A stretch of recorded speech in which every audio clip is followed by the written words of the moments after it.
نحمده ونصلي على رسوله الكريم أما بعد فأعوذ بالله من الشيطان الرجيم بسم الله الرحمن الرحيم النبي أولى بالمؤمنين من أنفسهم وأزواجه أمهاتهم صدق الله العظيم.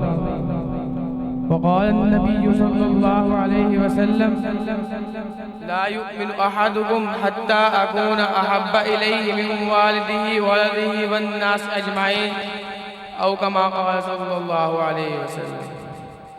جس کے دل میں عشق محبوب خدا حاصل نہیں، جس کے دل میں عشق محبوب خدا حاصل نہیں، لاکھ مومن ہو مگر ایمان میں وہ کامل نہیں.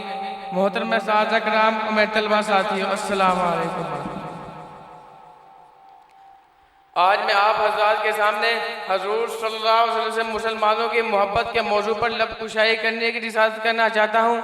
سامعین محترم، اللہ کی عبادت کے لیے ضروری ہے کہ اللہ تعالیٰ کی محبت و عظمت دل و دماغ میں پیوست ہو. اگر کوئی شخص اللہ تعالیٰ کی محبت و عظمت کے بجائے عبادت کرتا ہے تو وہ معتبر نہیں ہے. اسی طرح حضور صلی اللہ علیہ وسلم کی اطاعت کے لیے ضروری ہے کہ حضور صلی اللہ علیہ وسلم سے محبت و عقیدت ہو. حضور صلی اللہ علیہ وسلم کی محبت کے بغیر نہ اطاعت رسول کا کوئی اعتبار ہے اور نہ سنت نبی کے چلنے کا کوئی فائدہ ہے. کسی شاعر نے کیا خوب کہا ہے، اے دل اگر ہے تجھے محبت رسول کی، شیوا بنا اپنا اطاعت رسول کی. چاچا قرآن کریم نے اس حقیقت کو واضح کیا ہے کہ النبی اولا بالمؤمنین من انفسہم وازواجہ امہاتہم، کہ نبی کی ذات مسلمانوں کی جانوں سے زیادہ اور مسلمانوں کو اپنی جانوں سے زیادہ ذات نبی سے لگاؤ اور محبت ہونی چاہیے. اس حدیث کے تحت حضرت عمر رضی اللہ تعالیٰ نے فرمایا، یا رسول اللہ آپ مجھے اپنے والدین اور اولاد اور تمام انسانوں سے زیادہ محبوب اور پیارے ہیں، مگر اپنی جان سے پیارے کس طرح ہوں گے؟ حضور پر نور صلی اللہ علیہ وسلم نے فرمایا، اگر میں تمہارے نزدیک تمہاری اپنی جان سے پیارا نہ بن جاؤں تو تمہارا ایمان کامل نہیں ہو سکتا. جب یہ بات سنی تو کچھ دیر تامل کر کے حضرت عمر رضی اللہ تعالیٰ نے فرمایا، اب آپ مجھے اپنی جان سے بھی پیارے ہو گئے ہیں.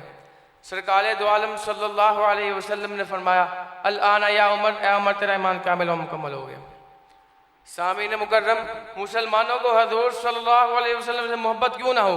اس لیے کہ محبت کے 3 اسباب ہوا کرتے ہیں. پہلا جمال، دوسرا کمال، تیسرا مال. چنانچہ یہ تینوں اسباب میرے نبی کے اندر کامل طور پر پائے جاتے ہیں تو ان کا تقاضا ہے کہ اسے محبت بھی کامل ہونی چاہیے. کسی شاعر نے کیا خوب کہا ہے، وہ سر کٹے نہ جس میں ہو سودا رسول کا، وہ دل مٹے نہ جس میں ہو عزت رسول کی. بتلا دو گستاخ نبی کو غیرت مسلم زندہ ہے، میرے نبی سے میرا رشتہ کل بھی تھا اور آج بھی ہے.